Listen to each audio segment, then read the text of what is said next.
ಕರ್ನಾಟಕದ ಜನತೆ ಇದನ್ನ ಅಪರಾಧ ಅನ್ನುವಂತಹ ರೀತಿಯಲ್ಲಿ ಕರ್ನಾಟಕ ಜನತೆ ಹೇಳ್ತಾ ಇದೆ.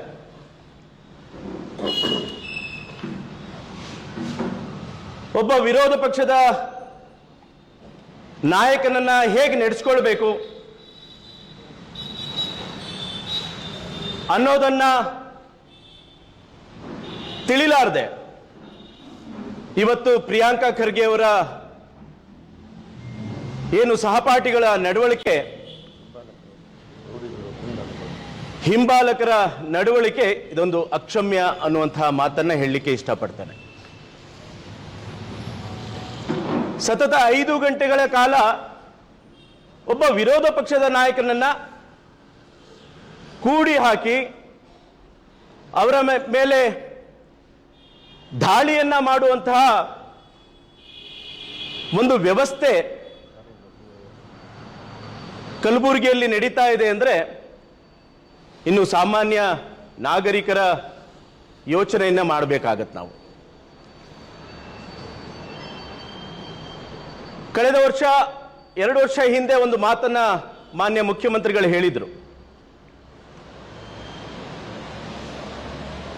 ಅವರಿಗೆ ಸಂವಿಧಾನಾತ್ಮಕವಾಗಿ ಯಾವುದು ಬೆಲೆ ಸಿಗ್ಬೇಕೋ ಅದು ಸಿಗ್ತಾ ಇಲ್ಲ ಅಂದಾಗ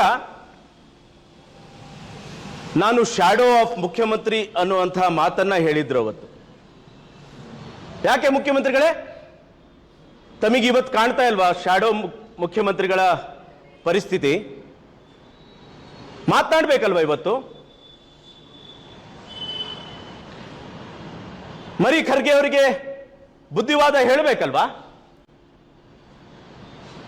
ಕಾನೂನನ್ನ ಕೈಗೆತ್ಕೊಳ್ಳುವಂತಹ ಪರಿಸ್ಥಿತಿ ಕಲಬುರಗಿಯಲ್ಲಿ ನಡೀತಾ ಇದೆ ಅಂದ್ರೆ ಇದೊಂದು ಅಘೋಷಿತ ತುರ್ತು ಪರಿಸ್ಥಿತಿ ಅನ್ನೋದನ್ನ ಹೇಳಲಿಕ್ಕೆ ಇಷ್ಟಪಡ್ತೀನಿ ಸ್ನೇಹಿತರೆ.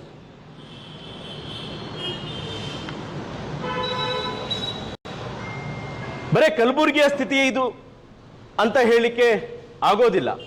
ಇಡೀ ಕರ್ನಾಟಕದ ಕಾನೂನು ವ್ಯವಸ್ಥೆ ಕೆಲವ ಸಚಿವರ ಕೈಯಲ್ಲಿ ಇದೆ ಅನ್ನೋದನ್ನ ನೇರವಾಗಿ ಹೇಳಲಿಕ್ಕೆ ಇಷ್ಟಪಡ್ತೇನೆ. ಒಂದು ರೀತಿ ಖರ್ಗೆ ಕುಟುಂಬ ಸೇಡಿನ ರಾಜಕಾರಣ ಮಾಡ್ತಾ ಇದೆ ಅನ್ನೋದನ್ನ ಇಲ್ಲಿ ಉಲ್ಲೇಖ ಮಾಡಲಿಕ್ಕೆ ಇಷ್ಟಪಡ್ತೇನೆ. ಕಳೆದ ಸದನದಲ್ಲಿ ಮಾನ್ಯ ಛಲವಾದಿ ನಾರಾಯಣ ಸ್ವಾಮಿ ಅವರು ಖರ್ಗೆ ಕುಟುಂಬದ ಅಕ್ರಮ ಆಸ್ತಿಗಳ ಬಗ್ಗೆ ಹೇಳಿದ್ರು. ಇದನ್ನ ಗುರಿಯಾಗಿಸ್ಕೊಂಡು ಏನೋ ಹೇಳಿರೋದು ಅಪರಾಧ ಅಂತ ಯೋಚನೆ ಮಾಡಿ ಈ ರೀತಿಯ ಹಲ್ಲೆಗೆ ಕಾರಣ ಆಗಿದ್ದಾರೆ ಅನ್ನುವಂತಹ ಮಾತನ್ನ ಈಗ ನಮಗೆ ಅನುಮಾನನ್ನ ಕಾಣ್ತಾ ಇದೆ. ಅದಾದ್ಮೇಲೆ ಅವರು ಕೊಟ್ಟಿರುವಂತಹ ಜಾಗವನ್ನ ವಾಪಸ್